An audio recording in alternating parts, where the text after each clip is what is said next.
जय शनिदेव। प्रिय भक्तगणों, मैं गुरुमा रुक्मिणी आपका स्वागत करती हूँ हमारे शनिपीठ मंदिर ईस्ट पटेल नगर नई दिल्ली में। ये मंदिर बहुत विशेष है, देखने में छोटा सा जरूर है, लेकिन आस्था और विश्वास का बहुत बड़ा केंद्र है पूरी दुनिया में।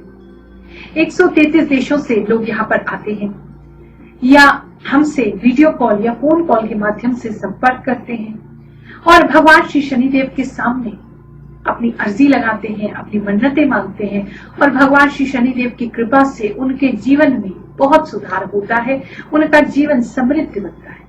ये मंदिर 1 नहीं, 10 नहीं, 15 नहीं, पूरे 30 साल पुराना है। 30 साल पहले इस स्थान को गुरुजी ने खरीदा था और इसे मंदिर बनाया और तब से 30 साल से यहाँ पर लोगों की सेवा की जाती है, उनके कष्टों का निवारण किया जाता है। और जो लोग दिल्ली में नहीं है, आ नहीं सकते, उन सभी लोगों के लिए अब इस YouTube के माध्यम से एक नई ही दुनिया खुल गई है, जहां पर वो हमसे संपर्क कर सकते हैं, हमसे मुलाकात कर सकते हैं और अपने जीवन को बदलने की ज्ञान को प्राप्त कर सकते हैं। ये YouTube चैनल गुरु रजनीश जी भी 10 साल पुराना है, लेकिन लगभग 1 साल से हम आप सभी को बहुत सारे वीडियोस में बहुत सारा ज्ञान प्रदान कर रहे हैं। और ये YouTube चैनल गुरु रजनीश जी भी 10 साल पुराना है और आज एक नया पड़ाव इस YouTube चैनल ने पार किया है, यानी कि 1 मिलियन सब्सक्राइबर, 10 लाख से ज्यादा हमारे सब्सक्राइबर्स हो गए हैं YouTube पर, जो कि हमें देखते हैं और ज्ञान को प्राप्त करते हैं। तो आप सभी जितने भी लोग हमें YouTube पर देखते हैं, हमसे जुड़े हुए हैं, आप सभी के प्यार के लिए, विश्वास के लिए मैं आपकी बहुत बहुत आभारी हूँ। ये चैनल, ये ज्ञान की गंगा ऐसे ही चलता रहेगा, ऐसे ही बढ़ता रहेगा और आप सभी के जीवन को खुशहाल बनाता है। आज हम जो टॉपिक आपके लिए लेकर के आए हैं वो है कि यदि हम अपनी राशि के अनुसार किसी पेड़ की जड़ को पानी देते हैं, जल देते हैं, तो हम अपने जीवन को, अपने भाग्य को बदल सकते हैं। आप में से बहुत से लोग अधिकतर सुबह सुबह पेड़ को पानी देते ही होंगे, अपने यहाँ के पेड़ पौधों को पानी देते होंगे या तुलसी को जल प्रदान करते होंगे, लेकिन राशि के अनुसार वो कौन सा ऐसा पेड़ है, वो कौन सा ऐसा पौधा है जिसमें इतनी शक्ति है कि वो आपके भाग्य की रेखा को ही बदल दे। तो चलिए आज इसी विषय में हम बात करेंगे। अगर आपने हमारा चैनल सब्सक्राइब नहीं किया है तो अभी इसे सब्सक्राइब कर लीजिए और अपने मित्रों, रिश्तेदारों में से शेयर जरूर करिए, ताकि शीघ्र ही बहुत सारे लोगों को पता चल जाए कि नया चैनल ही राशिफल का हमारा शुरू हुआ है। विषाद्वेषम किम विषया समस्ता दुखी सदा को विषयानुरागी धन्योस्तु को यस्तु परोपकारे कह पूजनीय शिव तत्वनिष्ठा। अर्थात इस संसार में विष से भी बढ़कर विष क्या है? संसार के विषय भोग। इस संसार में दुख किस कारण होता है? इन सभी विषय भोग, सुख सुविधा, संसार की आसक्ति के पीछे भागने से ही दुख होता है। और सुखी कौन है? जो परोपकारी है। श्लोक का अर्थ बहुत आसान है, लेकिन जब आप इसे सुनते हैं या मुझ जैसे किसी ज्ञानी महात्मा से आप ये बात सुनते हैं कि संसार के विषय भोग, संसार में सुख सुविधा, ये सब नश्वर है, बेकार है, इसके पीछे मत भागो, तो सुन तो लेते हो, लेकिन मन इस बात को स्वीकार नहीं कर सकता, क्योंकि आप देखते हैं आपके आसपास के जो लोग हैं वो बड़ी बड़ी गाड़ियों में घूम रहे हैं, बड़े बड़े उनके घर हैं, उनके बच्चे आगे बढ़ रहे हैं, अच्छा कर रहे हैं, तो कहाँ आपको समझ में आएगा कि सुख सुविधा बुरी है, कि इस संसार में आसक्ति करना बुरा है, ये संसार आसार है। ये चीजें आपको समझ में कैसे आएंगी? तो मन इस चीज को स्वीकार नहीं करता, तो एक कान से सुनते हो, दूसरे से निकाल देते हो, क्योंकि किसी संत की निंदा भी नहीं कर सकते और उन्हें गलत भी नहीं कह सकते, लेकिन बात सही भी आपको लगती नहीं। सही कह रही हूँ? सतयुग में, त्रेता युग में या द्वापर युग में कोई भी ज्ञानी अगर इशारे में कोई बात कह देता था तो वो समझ में आ जाती थी, लेकिन आज इस कलयुग में बात इशारों में समझना बहुत मुश्किल है। और आपकी गुरु माँ तो आप जानते ही हैं, नए जमाने के संत हैं, तो आपको मुझे ठीक से समझाना पड़ता है, तभी आप इस बात को समझें। और बात देखो, समझोगे तभी जो मैं आगे उपाय देने वाली हूँ उसमें प्रयोग करोगे, क्योंकि जो उपाय है उसको सफल बनाने के लिए ये जो मैं बात बताने जा रही हूँ ये बहुत जरूरी है, तो इसलिए ध्यान से मेरी बात को समझ। एक कहानी के माध्यम से समझाती हूँ, क्योंकि आप सब मेरे बच्चे हैं और मेरे बच्चे तो कहानी सुने बिना मानते ही नहीं, तो इसलिए कहानी के माध्यम से समझा रही हूँ, बात को ठीक से समझना। एक छोटा बच्चा था, लगभग उम्र रही होगी 7-8 साल की। नाम था उसका उपमन्यु। एक दिन अपनी माता की गोद में जाकर के बैठा और कहता है, माँ मुझे दूध पीना है, मुझे मीठा मीठा दूध पिलाओ माँ, मुझे दूध पीना है। उसकी माँ बोली, बेटा हम बहुत गरीब हैं, हमारे पास ठीक से अन्न खाने को नहीं है, हमारे पास ठीक से रोटी खाने को नहीं है, तो मैं तुझे दूध कहाँ से ला करके, ये तो अमीरों के चोंचले हैं, धनवान ही दूध रोज पी सकते हैं, मैं तुझे दूध नहीं ला पाऊंगी। लेकिन बच्चा जिद पे अड़ गया। उसने कहा, मैंने मामा के यहाँ दूध पिया है, मुझे वैसा ही मीठा दूध पीना है। माँ परेशान हुई, बहुत समझाने का प्रयत्न किया, लेकिन उपमन्यु तो मानने का नाम ही नहीं ले रहा। बचपन का हट था, मचलने लगा, जिद करने लगा, नहीं मुझे दूध पीना है, नहीं तो मैं कुछ नहीं खाऊं। मजबूरी में माता ने जो उसके घर में कुछ अनाज पड़ा था उसी को कूट करके बारीक करके उसने पानी में घोल के उसको दिया और कहा, ले दूध पी ले।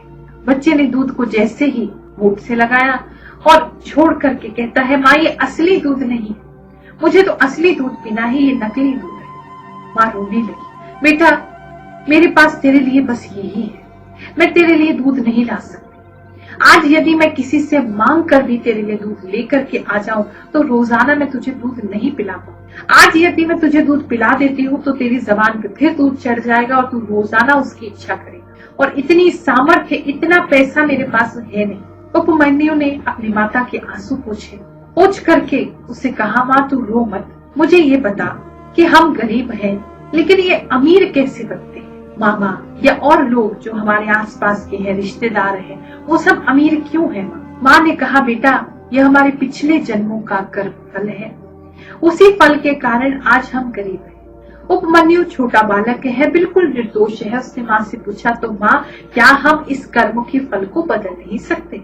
माँ ने कहा, बिल्कुल बेटा बदल सकते हैं, यदि भगवान चाहे तो हमारे इस कर्म फल को बदल सकते हैं। उपमन्यु ने फिर पूछा, माँ तो भगवान कैसे प्रसन्न होंगे? माँ ने कहा, भगवान तो भक्ति से प्रसन्न होते हैं। अगर तूने भगवान को प्रसन्न कर लिया तो एक गिलास दूध क्या भगवान तुझे क्षीर सागर दे देंगे, यानी कि पूरे दूध का समुद्र दे देंगे। बालक को बात समझ में आई, भगवान इतने शक्तिशाली होते हैं, यदि मैं मांगूंगा तो वो मुझे पूरा समुद्र दे देंगे दूध का। माँ ने कहा, हाँ बस उनको प्रसन्न करना हो। उपमन्यु ने माता से पूछा, तो माँ मैं कैसे प्रसन्न करूं? माँ ने उसे एक मंत्र बताया। उसी क्षण उपमन्यु ने अपने घर को छोड़ा और पास के एक पेड़ के नीचे जाकर के बैठ गया और भगवान का मंत्र जपने लगा। बिना खाए पिए वो मंत्र का जाप करता रहा। ना उसने दिन देखी ना उसने रात देखा और समय बीतता रहा, लेकिन उसने अपना जाप नहीं छोड़ा। उसके मन में एक लगन थी कि मैंने भगवान को प्रसन्न करना है और करके ही रहना है। अब चाहे इसमें प्राण भी चले जाए, चाहे कुछ भी हो जाए, मैंने भगवान को प्रसन्न करके ही रहना है। एक छोटा बालक है, उसके अंदर इतना हट है, उसके अंदर भगवान को पाने की इतनी चाह है, भगवान को प्रसन्न करने का इतना मनोबल है कि जो कुछ भी हो जाए भगवान को प्रसन्न करके ही रहूंगा। लेकिन हम लोग 4 दिन यदि कोई मंत्र दिया जाए, 4 दिन आपको कहा जाए कोई उपाय करने के लिए, तो 10-15 दिन करोगे, 20 दिन करोगे, फिर मन उठ जाएगा, फिर विश्वास उठ जाएगा कि इससे तो कुछ हो नहीं रहा। लेकिन यही बात ऐसे समझो, यदि आपका प्रेमी प्रेमिका, बॉयफ्रेंड गर्लफ्रेंड या आपकी पति पत्नी कोई रूठ जाए तो क्या उनको मनाओगे नहीं, या थोड़े से बार मना के छोड़ दोगे, या ये बैठ लोगे कि सोच लोगे ये तो हमारी किस्मत है, हम इतना नहीं मना सकते, थोड़े सा प्रयास करके बैठ जाओगे? नहीं ना, तब तक ना मनाते रहोगे जब तक कि वो मान ना जाए। तो ईश्वर को भी तो ऐसे मनाओ, उतने ही लगन से, उतने ही विश्वास से कि जब तक मान नहीं जाते हम तो मनाते ही रहेंगे। तो ईश्वर से विश्वास अपना मत तोड़ो। इस बालक उपमन्यु की तरह विश्वास दृढ़ होना चाहिए कि भगवान को तो प्रसन्न करना ही करना है, अपने कर्मों के फल को बदलना ही है, अपने दुख और कष्टों से बचना ही है, इसको हमने समाप्त करना ही है। और जब तक नहीं हो जाता हम हार नहीं मानेंगे। अब इतनी घनघोर तपस्या देखकर इंद्र का सिंहासन भी डोलने लगा। इंद्रदेव सीधा भगवान शंकर के पास पहुंचे और जाकर के उसको बोला कि प्रभु, एक बालक है और वो आपके मंत्र का जाप कर रहा है, आप कृपया उसको जाकर के आशीर्वाद। भूखा प्यासा है, कुछ खाया नहीं उसने, केवल आपके मंत्र का जाप किए जा रहा है, आपके दर्शन के लिए ललायित है। भगवान शंकर वहां से इस बात को सुन के अंतर्ध्यान हो गए। कुछ क्षण पश्चात उस बालक के पास इंद्र देवता इरावत हाथी पर बैठ करके आए। इंद्र देवता ने कहा, हे बालक, तू भगवान शंकर की उपासना क्यों करता है? अगर तुझे कुछ करना है तो मेरा नाम ले। यदि तू मेरा नाम लेगा तो इस संसार में मैं तुझे सब कुछ दे दूंगा। ये सुनकर के उपमन्यु ने कहा कि हे इंद्रदेव, आप देवता हैं, आप पूजनीय हैं, मैं आपको नमन करता हूँ, लेकिन अपने आराध्य के लिए मैं कुछ भी नहीं सुनूंगा। मेरे भोलेनाथ को, मेरे शिव शंकर को, मेरे आराध्य को कुछ मत कहना। आप यहाँ से चले जाओ, मुझे कुछ नहीं चाहिए। और अब तो मुझे केवल उनका दर्शन चाहिए। जब तक वो स्वयं आकर के दर्शन नहीं करते, मैं उनका नाम लेता रहूं। इस बात को सुन के सीधा भगवान शंकर वहां प्रकट और बोले कि उपमन्यु, मैं तेरी अचल भक्ति से बहुत प्रसन्न हूँ। मैं ही था जो इंद्र के रूप में तेरी परीक्षा ले रहा हूँ। जी हाँ, भगवान शंकर उस बच्चे की परीक्षा लेने के लिए आए थे। उन्होंने ही इंद्र बन के उसको लालच दिया, लोभ दिया, लेकिन जब देखा कि इसकी भक्ति डिग नहीं रही, बिल्कुल भी हट नहीं रही, तब भगवान ने उसको दर्शन दिया। भगवान ने दर्शन देके उसे कहा कि तुझे क्या चाहिए? उस बालक ने कहा, प्रभु, पहला मंत्र जब मैंने किया तब मुझे दूध चाहिए। फिर धीरे धीरे धीरे धीरे जैसे जैसे मैं आपकी भक्ति करने लगा, अंत तक पहुंचते पहुंचते मुझे कुछ भी नहीं, केवल आपका दर्शन चाहिए। क्योंकि ऐसा लगता है आपकी पूजा करने से ही, आपकी भक्ति करने से ही न जाने मैंने कितनी बार दूध का पान कर लिया। इतनी खुशी तो दूध को पीकर नहीं मिली थी जितनी आपका नाम लेने से मुझे मिली। भगवान शंकर बहुत प्रसन्न हुए। उन्होंने उपमन्यु को एक नहीं, दो नहीं, 1000 गाय प्रदान की। फिर गाय को रखने के लिए गौशाला भी थी। गौशाला को चलाने के लिए उन्होंने उसको बहुत सारा चारा भी दिया। अब गायों का ख्याल रखने के लिए उन्होंने उसको और उसकी माता को एक भवन, एक बड़ा सा घर भी दिया और सारी सुख सुविधाएं धन धान्य से परिपूर्ण करके भगवान शंकर उपमन्यु को आशीर्वाद देके अंतर ध्यान। एक बात को हमेशा याद रखना, जब भी आप देखें कि समय बहुत कठिन हो गया है, तो इस बात को जानना कि भगवान आपकी परीक्षा ले रहे हैं और यदि उस परीक्षा में आपकी भक्ति बनी रही, भगवान पर आपका विश्वास बना रहा, तो बहुत ही जल्द आपको सुख की प्राप्ति होगी। ये हमेशा नोट कर लेना। जब भी ऐसा लगे कि बस अब सीमा पार हो गई, अब नहीं सहा जा रहा, तब भी भगवान पे विश्वास बनाए रखोगे तो कुछ ही क्षण बाद पाओगे कि सुख आ गया, दुख चला गया। ये एक संकेत होता है। ये अंतिम जब सुख आने वाला है, उससे पहले दुख बहुत बढ़ जाता है, लेकिन वो परीक्षा है। यदि उसमें आपने विश्वास खो दिया तो फिर अपनी मंजिल तक नहीं पहुंच पाओगे, सुख को प्राप्त नहीं कर पाओगे। इसलिए उस बात का हमेशा ध्यान रखना।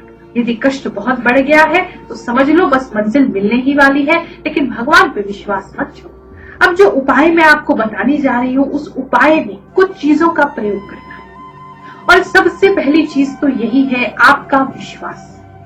आप कोई भी उपाय कर लो, हजारों लाखों उपाय कर लो, वो तब तक काम नहीं करेंगे जब तक कि आपके मन में विश्वास नहीं है। अगर आपके मन में ये विश्वास है कि हाँ, इस उपाय को करने से, इस पूजा को करने से, इस मंत्र को करने से, इस जाप को करने से मेरा कल्याण होगा, या इस अंगूठी को धारण करने से मेरा कल्याण होगा, तभी आपको वो विश्वास फल देगा। यदि आपके मन में संशय है, आपके मन में विश्वास नहीं है, तो आपको वो कोई भी फल प्रदान नहीं करेगा। इस बात को आप हमेशा ध्यान रखना। अब जो श्लोक मैं आपको सुनाने जा रही थी, उसका अर्थ भी समझा देंगे। सबसे बड़ा विष क्या है? विषय भोग। अब आप कहेंगे विषय भोग अगर सबसे बड़ा विष है तो भगवान शंकर ने उस बालक को सब कुछ क्यों प्रदान किया? वास्तव में इस श्लोक का अर्थ या इस बात का अर्थ ये है कि जो विषय भोग है या जो आपकी आराम की सामग्री है या जो ऐशो आराम है, वो बुरा नहीं है, लेकिन उसके होने से जो मन मैला हो जाता है वहां दोष है। यानी उपमन्यु की ही बात समझे। अगर उपमन्यु के पास आज 1000 गाय है, उसके पास बहुत अच्छा साधन है, धन धान्य से परिपूर्ण है, लेकिन वो अपने सामने वाले पड़ोसी को देखता है और कहता है कि इसके पास 1001 गाय है, तो मुझे भी कम से कम 1010 गाय होनी चाहिए मेरे पास। वो जो मन का भाव है उससे सब नष्ट हो जाता है। आपकी शांति, आपका सुख, अब उसे उस 1000 गायों पे सुख नहीं मिलता। अब उसे उसी से दुख की प्राप्ति होने लगी कि देखो सामने वाले के पास 1001 गाय।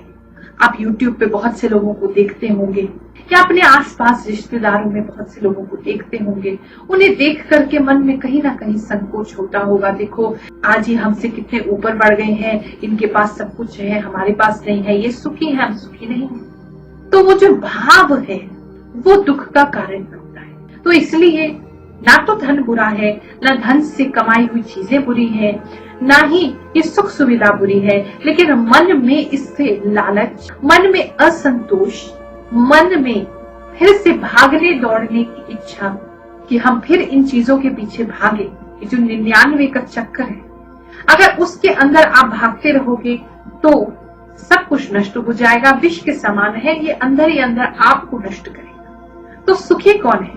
सुखी वो व्यक्ति है जो परोपकारी है।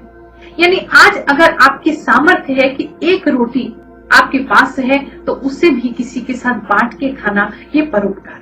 यदि ऐसा कर सकोगे तो दुआएं तो मिलेंगी ही, साथ में बहुत सुख, आनंद, शांति अंदर से आएगी, संतोष आएगा कि इस संसार में आने का हमारे कुछ तो लाभ है, कुछ तो फायदा है कि हम किसी के काम आ सके। लेकिन बार बार मैं आपको एक बात बोलती हूँ कि जो लोग सोचते हैं कि कोई चीज हमारे काम नहीं आ रही, वो हम किसी को दे दे, वो परोपकार नहीं है। जो चीज आपके काम की है, फिर भी आपके मन में यदि भाव आता है कि कोई जरूरतमंद आपको दिख रहा है और उसके साथ आप उसे बांटते हैं, वो परोपकार है। तो वही मनुष्य सुखी है जो दूसरे के साथ बांट करके खाता है। और वो मनुष्य सबसे ज्यादा दुखी है जो केवल और केवल हमेशा इसी चीजों में पड़ा रहता है, यही सोचता रहता है कि कैसे मैं दूसरे से आगे निकलूं, कैसे मैं दूसरे से बड़ा बनूं। ऐसा व्यक्ति हमेशा ही मन में दुख पाता है। ज्योतिष शास्त्र में पेड़ों को, पौधों को बहुत महत्व दिया गया है। वास्तु शास्त्र में भी इसे बहुत महत्व दिया गया है। और बहुत से ऐसे पेड़ हैं जिन्हें जल प्रदान करने से हमें लाभ होता है। वैसे तो हम सब अगर किसी भी पेड़ पौधे को पानी देते हैं तो उसे खुशी ही होगी। कहते हैं ये भी एक योनि है, पेड़ पौधों में भी जीवन होता है। किसी पेड़ को मारने से, काटने से भी हत्या का पाप लगता है। अगर आप उसको पानी देते हो तो यानी आप उसे प्राण दे रहे हैं, क्योंकि उसी से वो अपना भोजन बनाते हैं। तो पानी देना किसी पेड़ को बहुत अच्छा है, किसी भी पेड़ पौधे को देना बहुत अच्छा है। लेकिन यदि हम अपनी राशि के अनुसार कुछ ऐसे पौधे या पेड़ को पानी देते हैं तो वो हमारे भाग्य को बदल सकते हैं। जी हाँ, बिल्कुल। अगर आप श्रद्धा और विश्वास से, मैं जो आपको उपाय बताने जा रही हूँ, उसको हफ्ते में एक बार भी कर लेते हो, अगर कर सको तो पूरे 365 दिन करो, नहीं कर सकते हो तो हफ्ते में एक बार यदि आपने इसे कर लिया तो आपके भाग्य की जो रेखा है वो बदल जाएगी। बिल्कुल, मैं आपको ये चैलेंज कर रही हूँ। अगर श्रद्धा विश्वास से आप इसे करते हो तो आपका भाग्य बदल जाएगा, हाथ की रेखाएं बदल जाएंगी, दुर्भाग्य आपका आपसे दूर हो जाएगा। करना क्या है और कैसे करना है, आइए अपनी राशि के अनुसार ये जानते हैं। सबसे पहले बात करेंगे हम मेष राशि। अगर आपकी राशि मेष है यानी कि एरीज है, आपकी जन्म कुंडली के अनुसार या आपके नाम के अक्षर के अनुसार, तो आपने खैर का जो पेड़ होता है उस पेड़ को आपने पानी देना है। और ये पानी आप अगर मंगलवार को देते हैं, हर मंगलवार को देते हैं, तो ये आपके लिए बहुत ही शुभ रहेगा। और यदि ये पेड़ आपके आसपास है या इसका पौधा आप अपने घर में लगा सकते हैं तो इसे रोजाना जल देना आपके लिए बहुत ही शुभ रहेगा। कम से कम मंगलवार को तो आप ये करें और करते रहेंगे तो आप देखेंगे आपके भाग्य में बहुत बड़ा परिवर्तन आ गया है। अगर खैर का पेड़ आपको नहीं मिलता है तो आप नीम के पेड़ का भी प्रयोग कर सकते हैं, उसको जल देना भी आपके लिए बहुत ही हितकारी होगा। जब भी आप पेड़ को जल प्रदान करेंगे तो ईश्वर से अपने लिए प्रार्थना करना मत भूलिए। जो भी आप मांगना चाहते हैं उस ईश्वर से प्रार्थना करें और फिर उसके बाद उस जल को प्रदान करें और फिर उस पेड़ का आशीर्वाद लें। अवश्य ही ईश्वर की कृपा आप पे होगी और जो कहानी आपको सुनाई है उस प्रकार से पूरे विश्वास से उपाय को करना, अवश्य ही आपका कल्याण होगा। हमारे द्वारा बताए गए किसी भी उपाय को करने के बाद भी कुछ समय से आप कर रहे हैं लेकिन आपको लगता है कि अभी उतना प्रभाव आपको नहीं मिल रहा है, तो इस बात को आप निश्चित रूप से जानिए कि आपके ग्रह कुंडली में बहुत खराब है।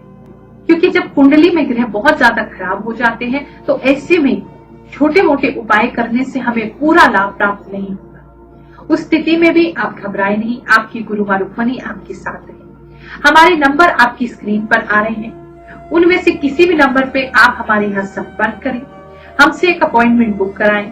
व्हाट्सएप वीडियो कॉल पे हम आपसे बात करेंगे और जन्म कुंडली आपकी देखिए। अगर जन्म कुंडली आपकी नहीं है तो हम आपके चेहरे के हिसाब से आपकी जन्म कुंडली बनाएंगे। तो उसको देख करके जो भी ग्रह दशा आपकी विपरीत चल रही है, खराब चल रही है, जो ग्रह आपको सपोर्ट नहीं कर रहा है, हम उसका उपाय करेंगे तो निश्चित रूप से आपका जो भी समय बुरा है वो भी अच्छे में परिवर्तित होने लगेगा। और किसी भी प्रकार की आपकी समस्या हो, चाहे वो धन से संबंधित हो, चाहे वो पैसों से संबंधित हो, चाहे व्यापार से संबंधित हो, बच्चों की पढ़ाई लिखाई से संबंधित हो, किसी भी प्रकार की कोई भी शादी ब्याह प्रेम से संबंधित हो, हर प्रकार की समस्या का समाधान जन्म कुंडली में होता है। तो आप हमारी स्क्रीन पर जो नंबर्स आ रहे हैं उसमें हमारे यहाँ संपर्क करें, मुझसे, हमारे गुरु जी गुरु रजनीश ऋषि जी से या हमारे स्वामी जी स्वामी राज ऋषि जी से जिनका डेली का राशिफल आता है, उनसे भी आप संपर्क कर सकते हैं। बहुत से लोग इस बात को समझते नहीं है, पूछते हैं कि आपके यहाँ फीस क्यों ली जाती है।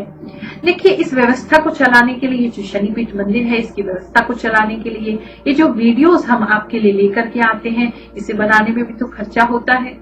डेली के हमारे यहाँ इतने सारे वीडियोस अपलोड होते हैं आपके लिए, आपको ज्ञान प्रदान करने के लिए, तो उसका जो खर्चा है और जो सामाजिक कार्य हम लोग करते हैं, सबसे पहले तो यज्ञों का आयोजन किया जाता है समय समय पर, और जो भी हमारे यहाँ धार्मिक अनुष्ठान होते हैं उसके अलावा जो हर शनिवार मंगलवार को हम लोग प्रसाद वितरण करते हैं, हलवे का प्रसाद बांटते हैं गरीबों के बीच में, जो भी भक्त आते हैं उनके बीच में। हर शुक्रवार विश्व कल्याण के लिए और अपने सभी भक्तों के लिए, अपने सब्सक्राइबर्स के लिए और जो भी लोग हमारे आसपास हैं, हमसे जुड़े हैं, उन सब के लिए यज्ञ करके उसमें प्रयोग की जाती है। और साथ ही जो लड़कियों को बहुत समय से, आज लगभग 8-9 साल हो गए हैं, लड़कियों को फ्री कंप्यूटर एजुकेशन हमारे मंदिर से दिया जाता है। बहुत सी लड़कियों का जीवन हमने इससे बनाया है, वो अपने पैरों पे खड़ी हुई हैं और अच्छी अच्छी जगह आज नौकरी कर रही है। तो बिल्कुल फ्री, जो मार्केट में 5 लाख तक का कोर्स कराया जाता है मल्टीमीडिया वेब डिजाइनिंग का, वो बिल्कुल फ्री ऑफ कॉस्ट में लड़कियों को करा रही हूँ पिछले 8-9 साल से। तो हमारे कंप्यूटर्स, इंटरनेट और बहुत सारी चीजें जो यहाँ पे लगती हैं उसे सीखने के लिए कोर्स को, वो उसमें ये सब प्रयोग करते हैं। तो इसलिए कुंडली दिखाने के माध्यम से जो भी आप फीस देते हैं वो इन सभी चीजों में प्रयोग की जाती है। और साथ ही आने वाले समय में जो एक नवग्रह शांति स्थान में बनाना चाहती हूँ, एक शक्तिपीठ बनाना चाहती हूँ, जहाँ पर के सारे धर्म के लोग, पूरी दुनिया के लोग आकर के अपने कष्टों का निवारण कर सके। दिल्ली में ही एक ऐसा स्थान बनाने की मेरी इच्छा है, उस सभी के लिए हम ये प्रयोग कर रहे हैं। तो इसलिए मुझे नहीं लगता कि आपको ऐसी कोई परेशानी होनी चाहिए। ऐसे शुभ कार्यों में, नेक कार्यों में अपना योगदान देते हुए आप सभी को अपना आशीर्वाद देती हूँ। भगवान श्री शनिदेव, सभी नवग्रह देवता, समस्त दैवी शक्तियाँ आप सभी का कल्याण करें, ऐसी मंगल कामना करते हुए जय शनिदेव। हमारे द्वारा बनाई गई और वीडियोस को यहाँ पर क्लिक करके आप देखते रहिए।